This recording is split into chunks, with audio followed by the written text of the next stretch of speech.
So we just wrapped up the end brief for the Rite of Passage here. We went over just the basic principles of what we expect, which is to eat, drink, and move. And then we went over the rules, which is you can't sit down, you can't have a watch or a cell phone. So it really can't be any simpler than that. As simple as it is. Yeah, but simple doesn't mean easy. So we went over those expectations, and then we got to hear from each of our team members on why they're here. And that's super important because that's what they're gonna have to lean on when times get hard. And it also allows us, Stephen and my cadre, to serve people to the maximum level. We have to know why you're here in order to push you in certain directions and make sure you get that. That's our job while we're here. Absolutely. So we also got to hear from some of the team members who are coming back this year and didn't make it through next year, and got to hear from them about what's different, what's changed about their life, why they decided to come back, and why they think they're going to be able to finish this year. So it was really cool to get to hear from them and get to see them. It takes a lot of courage to come back, especially when you know what you're getting yourself into. Yeah, and willingly. Yeah, and Stephen, you went all the way through last year, and so whether you quit or whether you made it through, it takes a lot of courage to come back. It really does. And there's a lot of people that choose not to come back. And absolutely. I mean, it's a real shame, man, because this is just going to be a great opportunity for all of us. We finished up just with talking about team organization. The team is a huge part of this mission. There's really probably none of us who, if we went out there tomorrow alone and decided we were going to try to do this, there's really probably none of us that would actually go all the way. Not at all. So the team's a huge, huge component of completing the ROP course. So we talked about team organization and some safety stuff, hydration, nutrition, and wrapped it up with some gear checks. And that's just to make sure everyone has the mandatory equipment to be out there and to be safe in this backcountry environment that we're going to be in. So that's the end brief. There's nothing fancy about it. It's just that's the problem. There's nothing fancy about this. Information, man, and get out there and do the work, man. Yeah. So just to kind of piggyback off of what Chad was just saying is, the people that have come back that didn't finish it, the conversations that I've had along the way is like, can we just fast forward to like 15 hours in and then go from there? And to echo what you said, it's like, look, that's a moving piece now. Yeah. It may not be 15 hours in, it could be 6 hours in, it could be 8 hours in. So, and no, those are process miles to get to that. Those are just process time to get to that point. And that's when the test really begins. My martial arts instructor used to say to me all the time, or still does say to me now, you know, the test doesn't begin until you're ready to quit. Yeah. And that is huge. And for me, being back here, like knowing what I'm gonna go through, and I didn't speak earlier, one of the things that I wanted to say is my intention to come here this year, is to echo off Sebastian and just kind of piggyback off that is, I know I can make it through. Now it's how good can I do? Yeah. How well can I support others getting through this? So like that's the important thing for me right now. I also have my wife, my son, my nephew, my brother. I have a lot of people from my team back at from my work. So there's a, you know, I have to perform. And you had pulled me aside last year and you said, don't let me see an ounce of weakness out of you. You know, and that's all I heard the whole time. I think it was at the first stop. You just pulled me aside and you were like, look, everybody's watching you. Yeah. You know, so like, that's very important. And the people that are here are either leaders in their company, they are leaders in their company, leaders in their homes, leaders in their businesses. Like, everybody's watching you and how you perform. And Stephen said, set the standard now. So yeah, I'm just super pumped and excited to be back. I would be lying if I told you I wasn't still a little nervous about doing it, because it's, you know, it's a new year. It's, you know, there's just a different thing that's going to happen. So like, but I'm excited as well.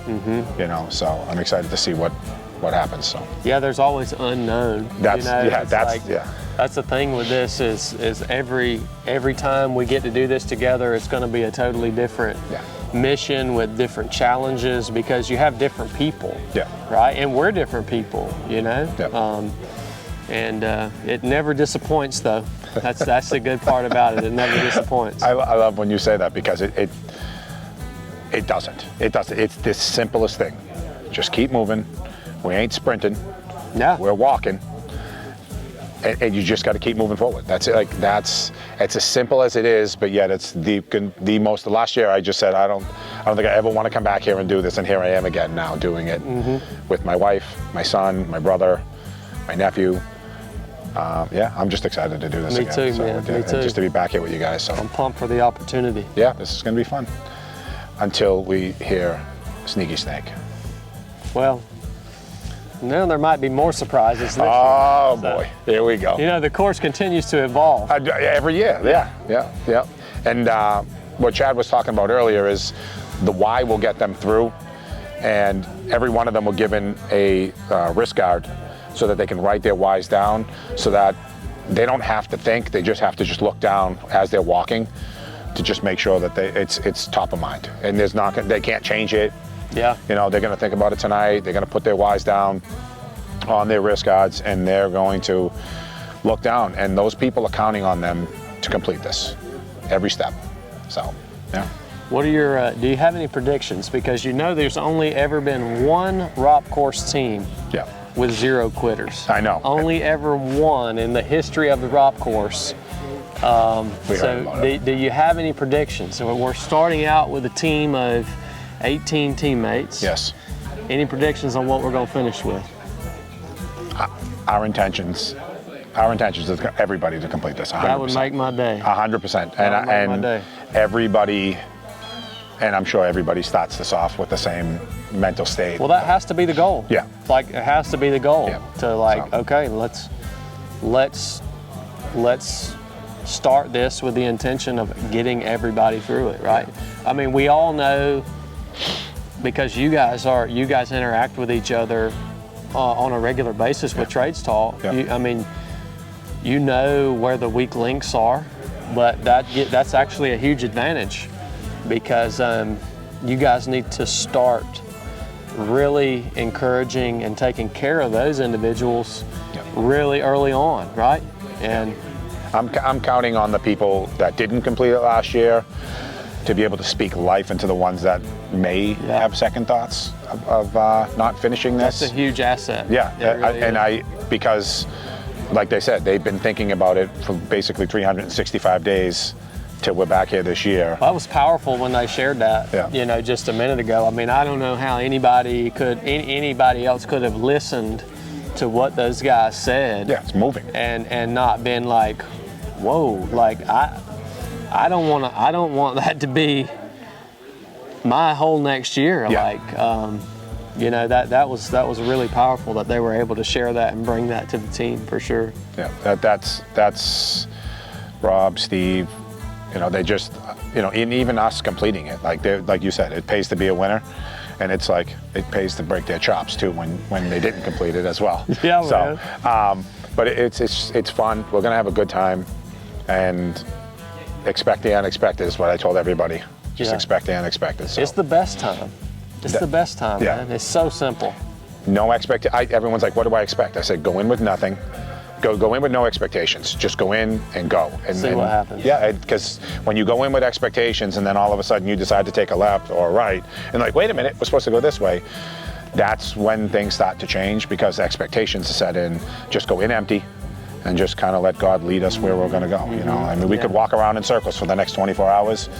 And that's just what we do. So yeah, it's so much easier to stay present when you don't have expectations, and that was a big component of how I made it through SEAL training. Was you know, I didn't read all the books, I didn't watch all the movies.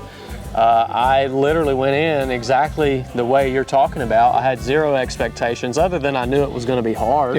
I mean, everybody knows that. But because I didn't know what the schedule was, I didn't know what the next evolution was, I was just able to just take each individual thing as it came and not be thinking too far ahead, you know? And so I think that is a critical aspect, man. That was one of the things that got me through last year was when I was just in my head, because everybody gets in your head at some point in this event, and I just said, okay, just focus on the 2 feet in front of you, and just focus on the 2 feet in front of you. And then there was a time we were going uphill, and everyone's like, oh my God, look how big this hill is. I'm like, I'm not looking up. Because the minute you start to look up and realize how massive the hill is, you will start to fall off track. And I just stayed focused on the 2 feet in front of me. And then before you know it, we were taking a left or a right. And I'm like, okay, well, we must be at the top of the hill now because we're turning. So like that's, and these are all applicable, not just here, right? These are things that we can apply all in life, our relationships with our wives, our family members, like, well, I know I do. Well, stuff's going to get hard in our marriages, and stuff's going to get hard at work, and with your brothers, or I have parents, you have parents. Like, you know, they don't understand when we're talking like this, and they're like, but they do it. Like my father was one of my biggest role models, and he would say things like, you know, I've walked and I've done this and blah blah blah blah, and I'm like, he just couldn't articulate the way you are, but he modeled it just like Justin was saying for his boys. I have to be here to model it for my boys. I can't just tell them, put the work in.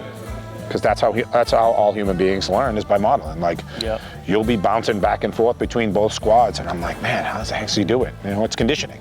Yeah. You know, and Joe coming back, Joe went in the last event unprepared.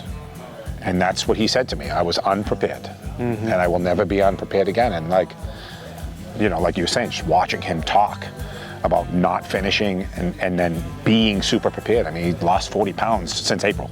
Man. So that's insane. Like, and I'm so proud of him for doing that. Like, So, and his family life has improved. Everything has improved. So, you know. Yeah, it's funny to think about that, because like obviously Joe didn't achieve the outcome that he wanted, you know, when he came here last year. But it's amazing how even in, you could almost say in a sense that that's what needed to happen to him. Like he got more out of not completing the mission than he would have got out of it if he would have finished. And it's just interesting to think about it that way, you know? And I'm glad you don't say that before they start. Like, whether you finish or not, you're gonna get what you need to get. And that's what happened with Rob last year and my son Steven. My son Steven heard Rob say to me, I got what I came for. And then after I'm done trying to keep Rob's head contained, Steven comes over to me and says, I got what I came for. And I just said, and as a father, I have to, it sucks to let him fail because he's my son, but I had to let him fail. I had to let him go through it, and, you know, we saw the, you know, repercussions of, I mean, it took him probably 5 minutes just before he could utter a word last year. You know, and I'd rather, like you said, do it in a controlled environment where it's safe and people can learn and grow. You know, I don't want to tell any of them that, like, you're going to get everything that you're supposed to get and just a little bit more. And some of them are going to get a lot more, whether you finish it or not. But I want them to set the expectation to finish. We'll let them learn that lesson on their own. You're going to get, the lesson's going to come one way or another. For sure, man, for sure. So, yeah, I'm super pumped, man. Yeah, we got great weather, we got great conditions, and a great group of people. So we're going to get out there and form a really tight team. And we're going to go a long, long ways. Looking forward to bringing you guys with us. That's it. Stay tuned. More to come. Enough said.